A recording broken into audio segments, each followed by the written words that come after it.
Can you hear me now? Okay. Before we start, I would like to throw out a bouquet.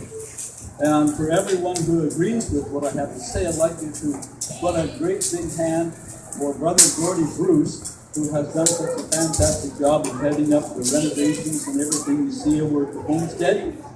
I think it's just a marvelous job. I appreciate it. I'd like everybody to give him a hand.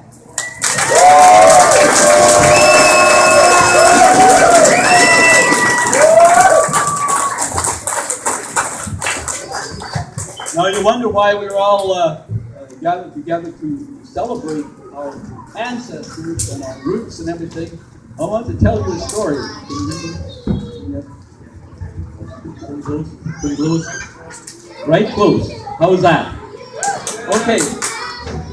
In Sweden, we have a lot of our roots over there, and Bengt Kellström is one of our living ancestors right now over there, and she sent this to me a while back, and it concerns a.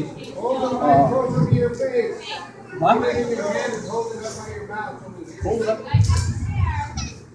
There. Is that any better? Okay.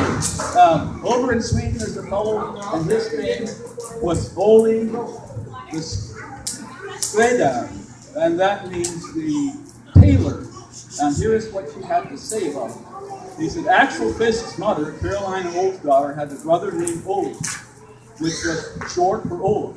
His full name was Olaf Olsen. He was born on the 27th of May, 1818. Ole was born on the Sunday, and therefore it was believed that he was able to see what other people could not see, such as trolls and fairies and anything that was supernatural. Ole was 12. He was frightened once at a slaughtered sheep. Afterwards, he became sick with a high fever, and he wanted to be smeared with butter because he had a burning fever. After that, he never was the same anymore and was considered in his whole life to be a very peculiar man. He was told that Ole could practice witchcraft. When he left home, he used to make a cross in the bottom of the kneading trough in order to stop anyone from baking when he was not home. He was said to be a stingy man. Ole was married 3 times. First, he married a lady who was 26 years older than he was. He earned his living as a tailor, which is in Swedish skräddare. After 6 years of marriage, he became a widower. He married again when he was almost 40. His second wife was already 2 times a widow, and she was 26 years older than Ole, just like his first wife. After having become a widower the second time, Ole married once again, and this time his wife was much younger, 17 years younger. But nothing worked out as he had thought. From none of his wives did he get any money or any children, and his last wife was not kind to him, and let him have only leftovers. As a tailor, Ole always was very properly dressed.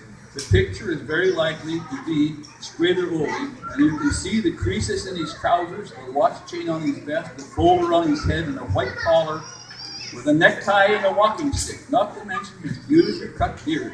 Skräddare Ole couldn't read or write. When he was going to write a letter and propose to one of these ladies that he wanted to marry, he got help from his nephew, Alfred Fisk, which was Axel's brother. And Ole died on the 20th of November, 1905, at the age of 67. What a character. Ole the Skräddare, he is one of our ancestors.